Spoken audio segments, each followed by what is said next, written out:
Hey guys, today we're making weedless Ned rigs. First thing you need is a melting pot to melt your lead. This is a Lee production pot 4. Been very happy with it. It's heating up, should be ready to roll shortly. You also need a mold. This is a weedless Midwest finesse mold. It'll make assorted sizes. I'm going to be making 3 different sizes today. Each mold calls for a specific type of hook. This one calls for a Victory 10777. I got these from Vampire Customs. I've ordered several things for Vampire Customs. They've always shipped them to me fast. The service has been great. Check them out. You can see I'll be using a size 1. Also, you'll see I've got a metal pan sitting underneath my melting pot. You can see it's going to drip. You want to make sure it catches on the metal pan. Also, got a pair of metal pliers. You'll see what I use those for in just a second. All right, our lead's hot, so we're ready to start pouring it into the mold. Just making 3 sizes, so I'm going to make 1/16, 3/32, and 1/8. Take your hook, lay it in the mold.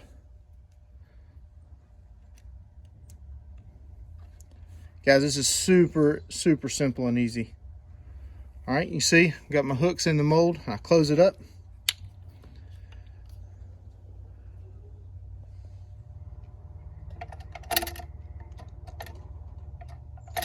Pour the lead into the mold.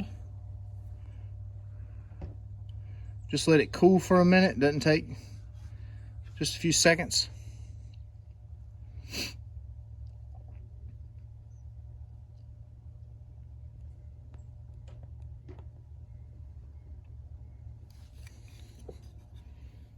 Open it back up. That's what they look like in the mold. Then you just take them out.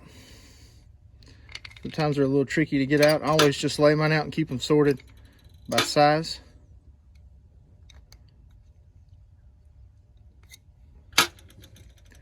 Now we'll make some more.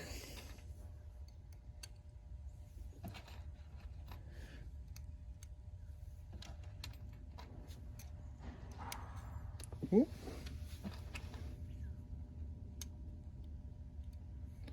All right, hooks are in the mold. Close it.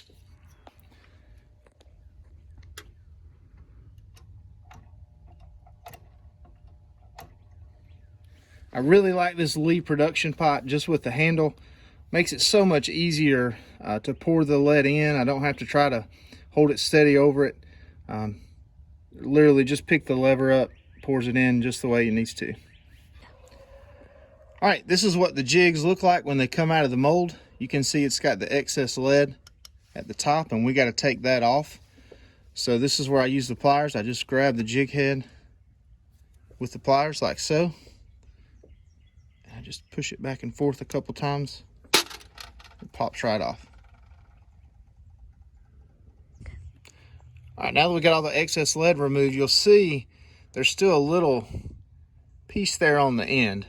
The way I want these to work when I have them rigged up is I want them to go to the bottom and stand straight up, and it's not going to do that with that little piece. So what I do is I just go to my bench grinder and I just grind the very tip of it off and make a flat spot.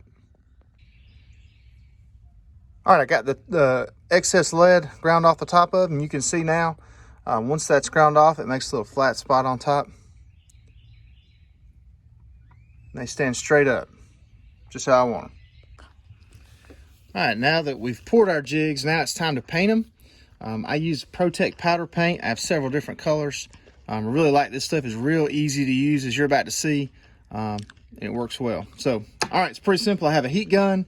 I'm going to hold the jig head with a pair of pliers and heat it up for about 4 to 5 seconds. And then you just barely dip it into the powder paint and shake off the excess and you're good to go. Here we go.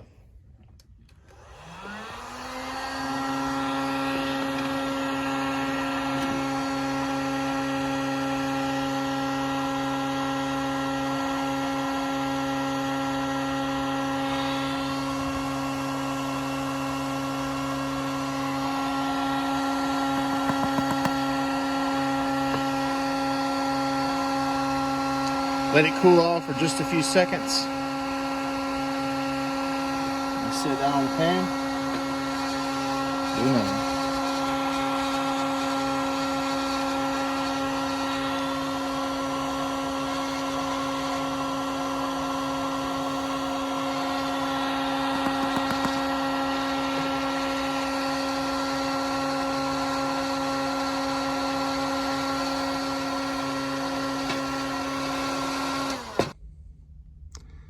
So now that the jig heads have been painted, the next step is to cure them. I do that in a toaster oven. You could use any toaster oven. I bought this off my neighbor at a yard sale for $5. One tip to give you, make sure they're not touching each other in the toaster oven. If they do, they'll stick together, and you don't want to do that. I do this at 350 degrees for around 15 minutes. All right, here's the finished product. You can see I told you I had some different colors. There's a brown, the green pumpkin, white, see the white one, and the pumpkin. So you can make different colors. Here's how I typically rig them. A few things, most of these are Z-Man baits. I really like Z-Man because it tends to stand straight up. It floats. You can see the little TRD, the big TRD. This is a Helgramite. Really love using the Helgramite, especially in Tennessee, fishing for smallmouth. A few other ones, little Z-Man crawl. This is Zoom worm, another little Z-Man bait. So, guys, this is what I use. I enjoy them. I catch a lot of fish with them. The great thing about a Ned rig is you don't have to do a lot with it. If you think you know where some fish are, throw it in there and just let it sit. And a lot of times you'll just see your line start swimming away because they picked it up and started moving off with it. And then you set your hook and you got them. So, all right, guys, here they are. I want to show you one last thing. I mentioned earlier about grinding the little piece off the top just to create a flat spot to help it stand up underwater. And I also mentioned using Z-Man baits, how they tend to float and they're buoyant. So I wanted to show you, I got a tub of water.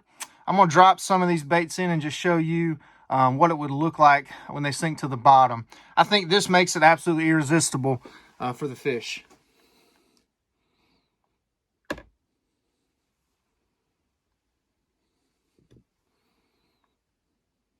That's the Z-Man TRD. There's the big TRD. There's the little Helgramite. Couple more little Z-Man baits. There's a little Z-Man crawl.